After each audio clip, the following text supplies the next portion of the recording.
Alright mga idol, magandang araw sa ating lahat. Pag-usapan natin ang Pilipinas. Kita niyo ba yung mukha na yan mga idol? Yan si Mima Alicia na bayarang vlogger ng mga Marcos at ni Romualdez. Kaya pala yan galit na galit sa mga Duterte mga idol. Dahil yung asawa niya ay napatay ng pulis. Ang asawa niya ay isang adik at namatay ni Duterte. Pero nung mga nakaraang administrasyon ni Aquino, namamayagpag yung asawa niya. Ngayon, namatay.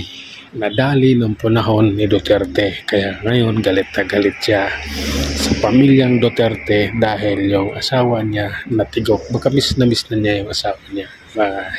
At pagkaganyan kasi mga idol, pag yung lalaki adik, malamang si babae adik din. Pariho yan silang gumagamit. Pariho lang silang gagamit pag siya.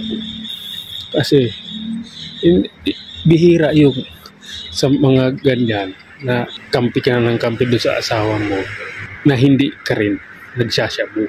Kung hindi ka rin adik. Ibig sabihin nun, galit na galit ka sa mga Duterte dahil patay yung asawa mo.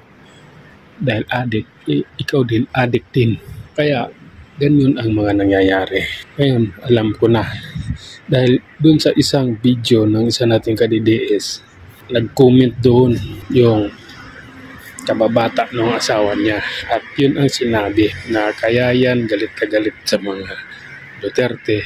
Dahil yung asawa niya, yung lalaki, kababata nung nag-comment doon. Kababata ko yung asawa niyan. Galit na galit yan sa mga Duterte.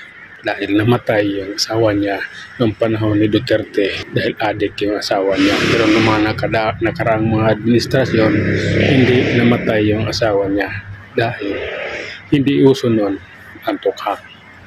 Noong panahon ni Aquino, namatay lang noong panahon ni Duterte dahil tinutukan yung mga adik at yung mga kung ano pang masamang kriminal na sa lansangan.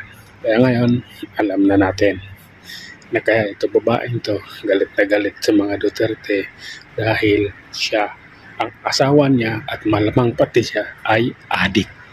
Hanggang sa muli mga idol.